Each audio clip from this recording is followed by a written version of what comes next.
Oke, selamat datang teman-teman. Kembali lagi bersama gua Kopianan dan kali ini gua akan ngebahas soal null safety. Ya ini mungkin materi yang sudah jauh sekali, lama gitu ya. Tapi nggak apa-apa, aku akan jelasin gitu untuk kalian yang baru memulai Flutter dan bingung juga mungkin masih banyak null safety itu seperti apa dan kenapa gitu ya dan gimana gitu cara kerjanya. Oke, si Flutter ini tepatnya di Flutter 2 itu dia datang dengan null safety. Artinya setiap nilai null atau kemungkinan nilai null itu dia akan kasih warning, teman-teman. Seperti yang kita tahu ini adalah main ya. Ini ya udah function untuk main, terus di main dia akan nge-run sebuah my app dan kalau kalian lihat di sini ada sebuah key yang ada tanda tanyanya dan key-nya ini kenapa dikasih tanda tanya nanti kita akan bahas. Kita akan mulai dari function sederhana. Contoh misalkan kalian mau menampilkan sebuah teks di dalam body. Kalau kita baca null safety itu seperti apa? Nih, kita baca, kita hover atau arahkan ke teksnya. Teman-teman lihat di sini. Ada string dan data. Tapi nggak ada tanda tanyanya. Tapi yang lain itu ada tanda tanyanya. Nah, ini artinya nullable. Artinya boleh bernilai null. Artinya kalau dia bernilai null, tidak akan mempengaruhi apapun, gitu ya. Dan di sini kalau kalian scroll lagi ke bawah, nanti di sini ada warning di mana the data parameter must not be null. Artinya adalah data yang pertama kali ini nggak boleh null, teman-teman, yang artinya harus kalian isi dan bentuknya adalah data. Data itu adalah string ya, dan kita masukkan di sini ini teks dan dia nggak null lagi. Oke, itu yang pertama. Jadi di sini kita tahu bahwa dia tidak boleh bernilai null teks. Nah, gimana kalau null atau nggak ada isinya ya, dia akan error gitu, teman-teman. Oke. Alright, sekarang kita akan lanjut di sini. Katakan kita mau ngeprint atau masukkan string ke dalam teks ini tapi melalui variabel. Biasanya kita kasih gini ya, string data sama dengan ini adalah teks. Ya, cara penulisan line seperti ini tidak ada masalah, teman-teman, tidak ada kaitannya dengan null safety dan kalian bisa masukkan ke dalam sini juga data. Nggak ada masalah sama sekali. Tapi, apa yang terjadi kalau kalian mau ngisi datanya nanti? Ya, nanti. Biasanya kalian pasang kayak gini kan. Nah, string data. Loh, kok error? Nah, disinilah ya, teman-teman. Kenapa aku cuman ngasih tahu string data, dia malah error? Apa salahnya ada di mana, gitu.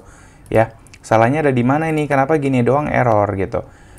Nah, kalau kalian baca, di sini baru berkaitan non-nullable, ya. Jadi aku akan jelasin. Data di sini artinya, di sini dia memiliki kemungkinan nilainya null. Artinya, data di sini kan pasti null, karena kalian nggak isi data apapun. Bisa kalian isi nanti, tapi kan nggak tahu nanti kalian isi atau nggak. Dia nggak tahu nih, dia nggak ngerti. Nanti kalian isi nggak nih data? Gitu ya. Contoh kalian isi pun datanya, misalnya kalian isi datanya di init state ya, pada saat aplikasi pertama kali dijalankan. Data sama dengan ini adalah teks. Nah, kalian perhatikan, data di atas tetap error, teman-teman. Kenapa? Karena di sini nilainya null nih, dia bilang. Padahal kita nggak tahu nih kapan kalian akan isi datanya. Nah, di sini ada dua cara, teman-teman. Pertama, kalian bisa inisialisasi di awal. Yang kedua, itu adalah kalian kasih tanda dengan kata late ya. Jadi kalian kasih properti late di depan sini. Ya, seperti namanya ya, late itu terlambat, teman-teman. Jadi kalian kasih tahu, oh dan ada satu lagi, kalian tandain dia nullable. Nah, pertama kita inisialisasi di awal. Caranya adalah kalian isi datanya sama dengan kosong.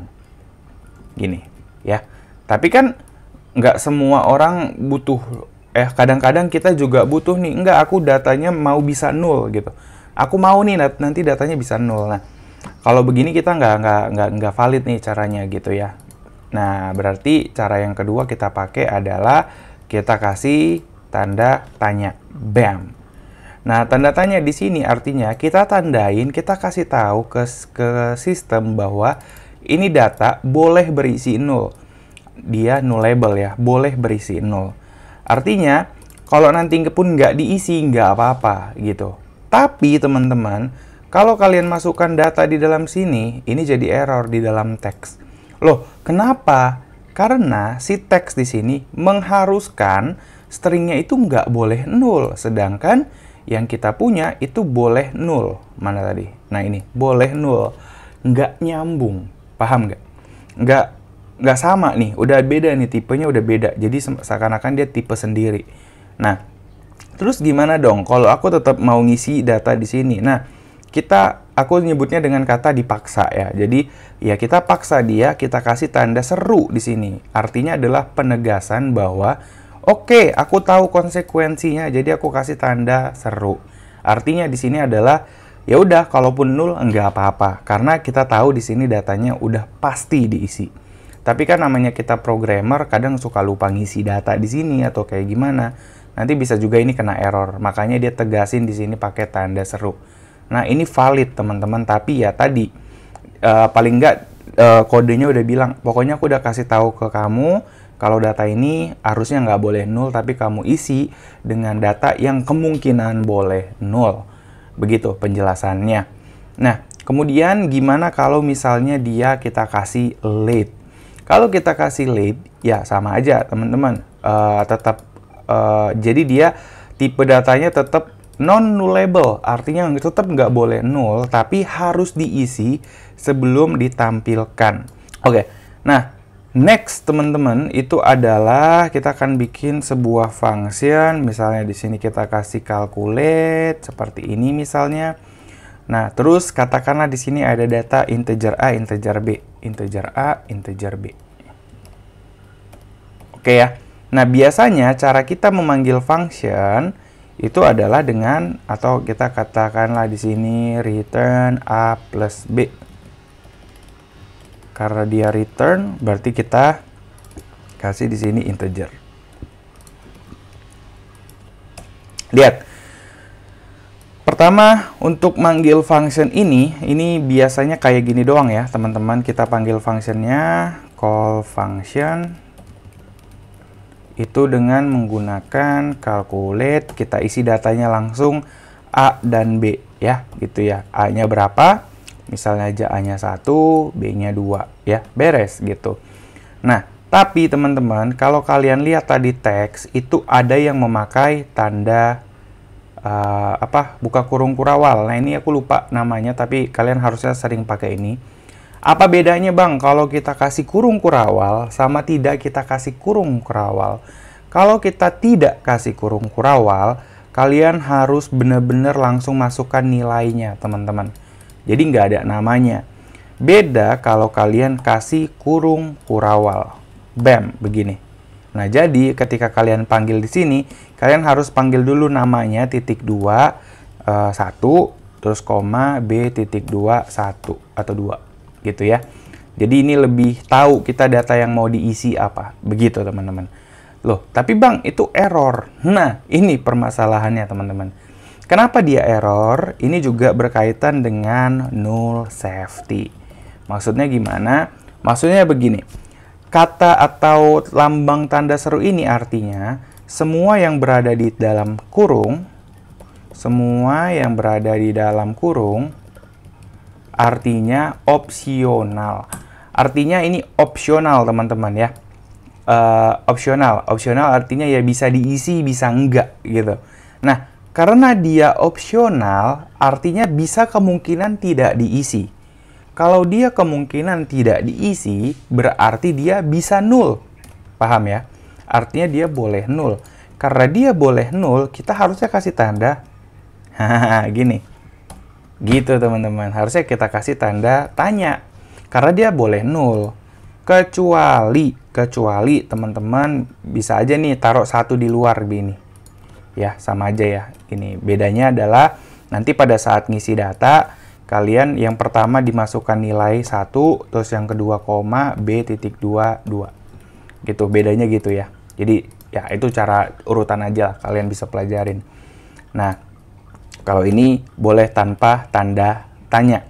Kenapa boleh tanpa tanda tanya? Karena kalau udah begini artinya itu harus diisi. Tapi kalian juga bisa pakai tanda tanya, artinya boleh diisi, boleh tidak, gitu ya.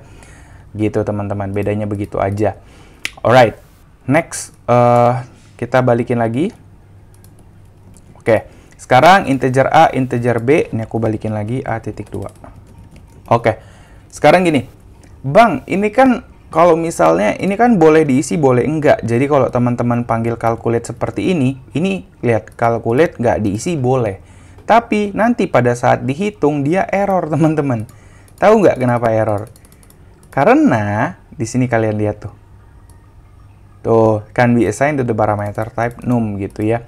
Jadi gini, ini kan boleh null, ini boleh null gitu ya. Jadi kalau kalian taruh begini, misalnya aja var data sama dengan A ditambah B sama dengan null. Nah, di sini tuh dia kena error. Kenapa? Karena ini boleh null. Artinya bisa aja dong nilainya di sini null, ya kan? Bisa aja nilai di sini null. Kalau null tambah null apa? Ya kan? Null tambah null apa? Var test. Nah, tetap error gitu. Jadi nggak bisa gitu ya. Nah, artinya kalian harus kasih tanda di sini tanda seru, dan di sini juga sebenarnya kalian kasih tanda seru. Jadi A boleh 0 dan B boleh 0 dimasukkan ke data sini. Terus di sini kita tinggal return data. Oke, tinggal return data. Nah, sekarang data yang ada di sini itu pun hasilnya adalah integer, jadi bisa dibalikin ke sini. Tapi kalau ini kita run teman-teman atau kita print begini, ini harusnya error ya. Nah, ini harusnya error. Karena kalau kalian nggak isi nih datanya. Atau paling nggak nilainya 0 nih. Ya, kalau kita run nilainya 0 gitu. Oke. Nah, sekarang lanjut. Bang, gimana kalau misalnya aku mau dia nullable, aku mau dia opsional kayak gini, tapi aku kasih tanda dia harus diisi. Ya, pokoknya ini nggak boleh kosong nih. Nah, si calculate ini nggak boleh kosong nih. Harus diisi gitu. Gimana caranya? Nah, di sini kalian tinggal tambahkan tanda required atau harus diisi. Required begini. Jadi ketika kalian tambahkan required, di sini pun error karena dia bilang ini ada data yang kamu harus isi, yaitu A dan B. Jadi kalian harus paksa ngisi A-nya 1, B-nya 2. Nah, terus di sini jadi warning ya karena nggak perlu, karena datanya udah pasti diisi gitu ya. Integer tambah integer ya integer, jadi datanya udah itu pasti keisi gitu. Begitu ya teman-teman ya. Jadi begitu juga dengan teks yang ada di sini. Kalian bisa kok bongkar teks ini, caranya kalian tekan Ctrl atau Command di Mac, kalian klik nanti ada teks di sini. Dia juga cara penulisannya begini ya teman-teman ya. Lihat, setiap key dia kasih tanda tanya, sehingga ini tidak harus diisi, ini tidak harus diisi juga, gitu-gitu kan. Nah, kenapa ini nggak ada tanda tanya, Bang? Karena ini dari konstruktor ya, teman-teman. Konstruktornya itu ada di... Oke, itu dia masalah null safety ya, teman-teman ya. Masalah null safety. Nah, terus ada lagi nih, teman-teman ya. Ada lagi nih. Misalnya aja ada data yang boleh null, kayak gini. Ya. Nah, di sini kan error nih, teman-teman. Ini caranya kalian bisa bungkus dengan if dulu.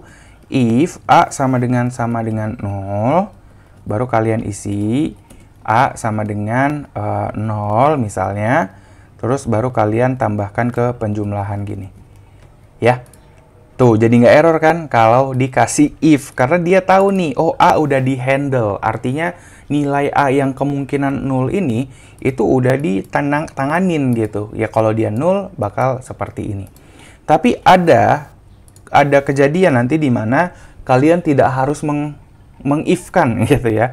Contoh, if B sama dengan 0, nah ini dia akan kasih tanda biru, teman-teman. Artinya ini nggak perlu gitu. Ini nggak perlu, kondisi ini nggak perlu karena dia akan bernilai selalu false. Jadi ini buang-buang waktu. Jadi kalian bisa hilangkan aja.